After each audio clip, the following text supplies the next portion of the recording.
Jiu-Jitsu 2000 here today. As you can see, I'm gathering a little bit of small wood because I'm going to make a fire. The conditions that we're in right now, we just got done with a pretty good rain, so it's been inclement today.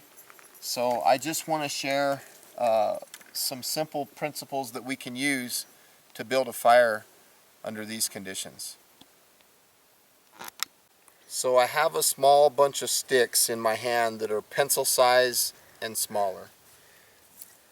Behind me there's a tree here, and what I want to do is I want to extract from this tree a little bit of the bark. I'm going to use this bark as my tinder.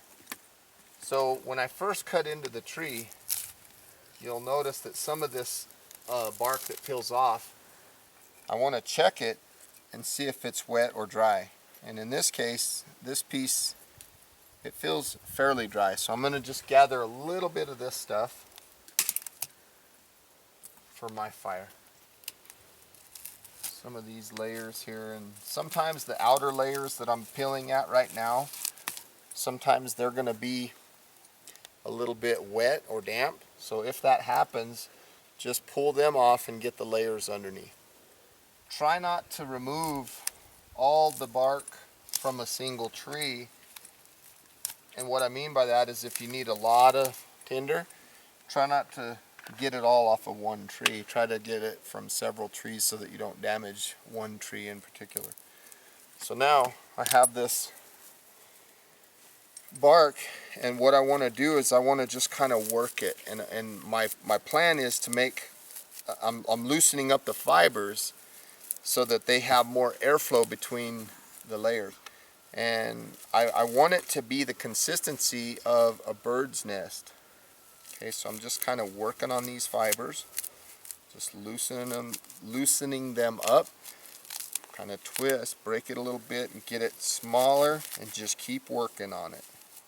This takes a little bit of time, and the finer that you make this and the more processing time that you use here, the better chance you have of it holding and sustaining a spark. So I'm just going to kind of work on this a little bit.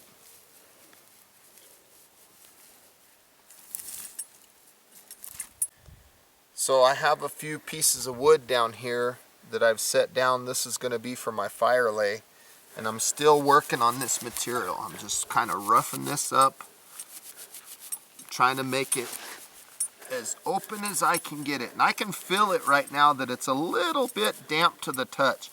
So this might take a little bit of effort to get this fire going. I can feel it in my hands. I can feel the moisture in this bark.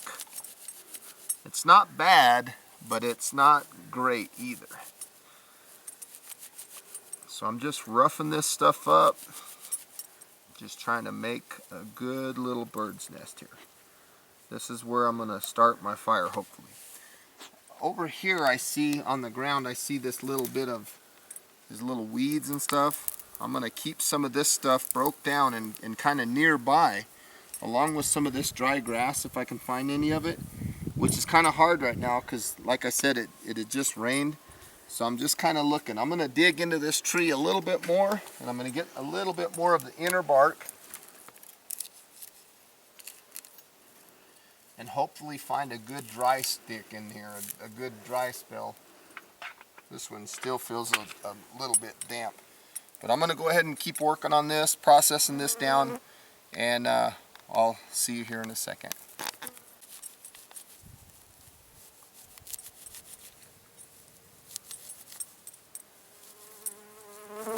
I think we have just enough surface area open on this material that we could probably try to throw a spark now.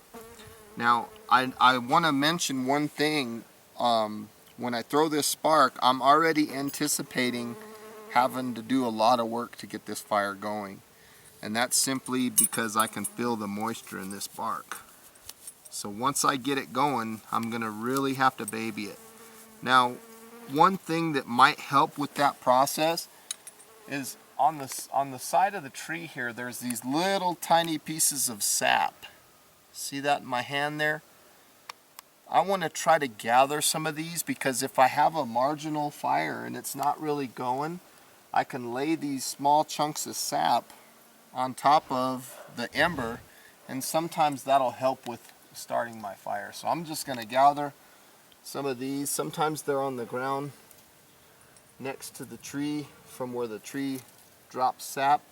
So I'm just going to get a little bit of that to kind of help as a little bit of a fire starting fuel, if you will. Now, I have a small amount. I'm just going to grind them together, make like a little bit of a powder with them. I need to set them somewhere. So let's see. Find a leaf or something,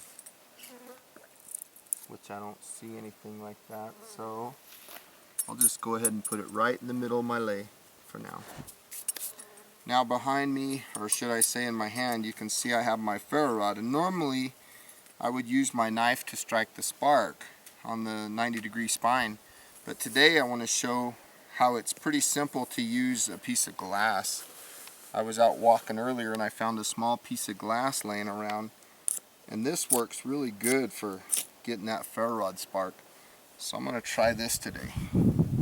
So I want to position my glass right into my tinder so that I'm drawing my ferro rod back, and hopefully we'll get a fire going here.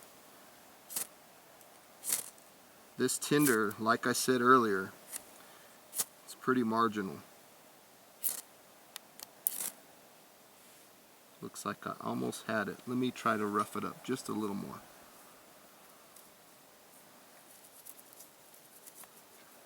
It's all about opening up that surface area.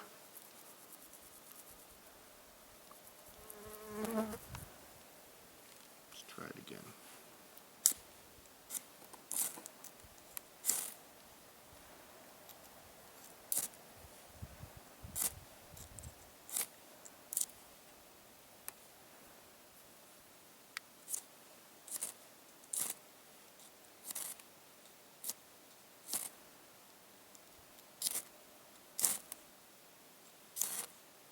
There we go. Well, I thought we had it there for a second. This stuff is pretty dry. There we go. We had it there for a second. Looks like it's smothering, or you know, it's creating an ember. You can barely see it in there, but I think it's going out. We almost had it there.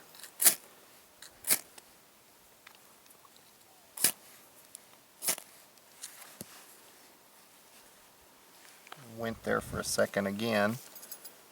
Let's kind of open this thing up a little bit. See, hopefully we can get it going.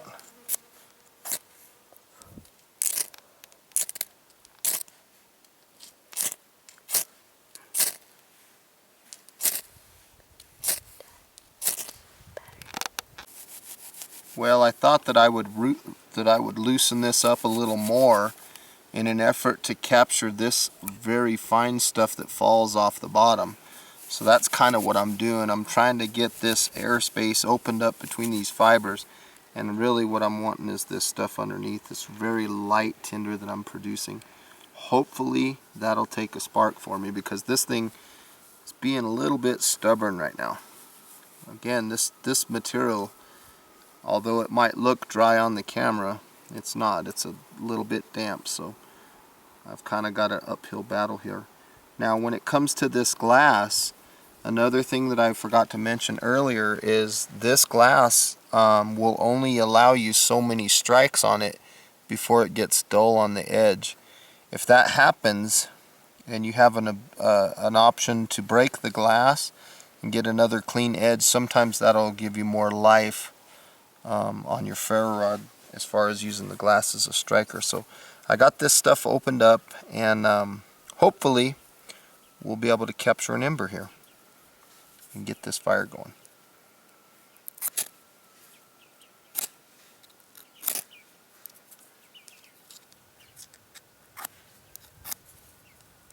I gotta find the good spot that's still throwing sparks.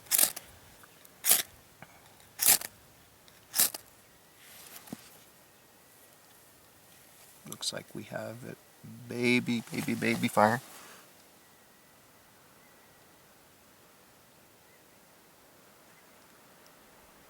Nope. Missed it. Had it there for a second.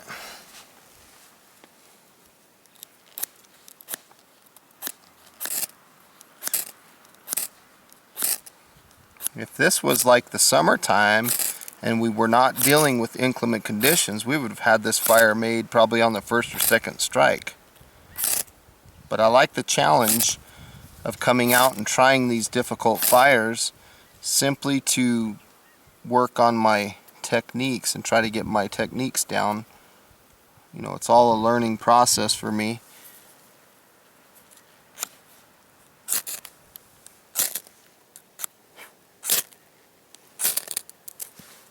Had it there for a second.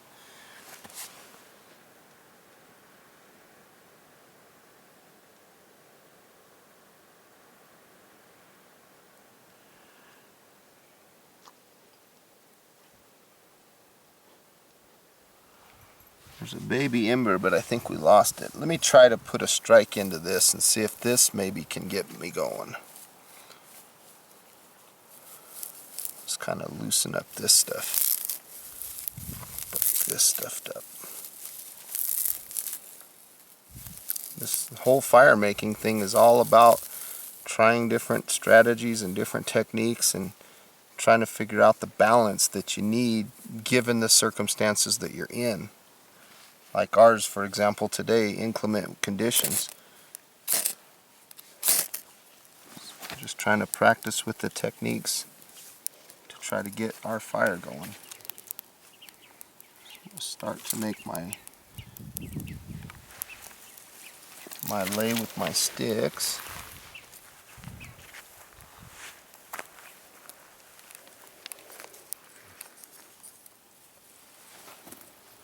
I'm going to get some of this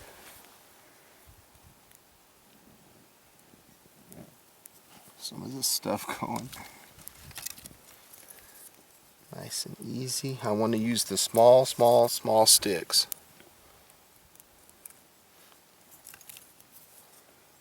Kind of using a teepee style technique.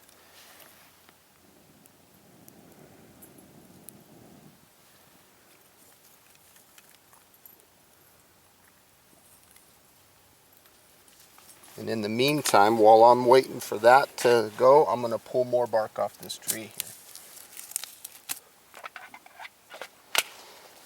Once I have a lot of smoke like that, that's a very good sign for me.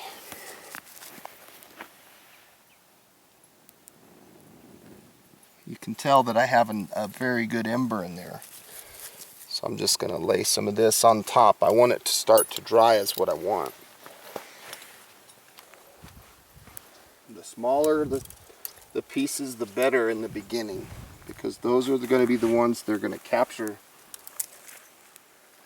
and start to burn. You want to try to avoid picking stuff up off the ground if you can, and try to get stuff that's snapping and popping out of the tree.